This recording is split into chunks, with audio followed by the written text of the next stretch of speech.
Hello, today I'm in Opel Karl. In this video I'll show you how to manage cruise control.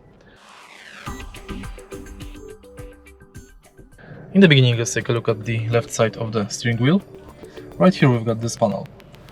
Firstly, you have to accelerate the car to desired speed, then simply press this button. You can see that the icon showed on the speedometer. It means that the cruise control is enabled. Then your car will drive in the desired speed. If you want to increase the speed, twist this button upwards. If you want to decrease it, twist it upwards.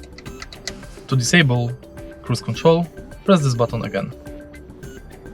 Now the icon is gone. If you find this video helpful, please leave a like, comment and subscribe.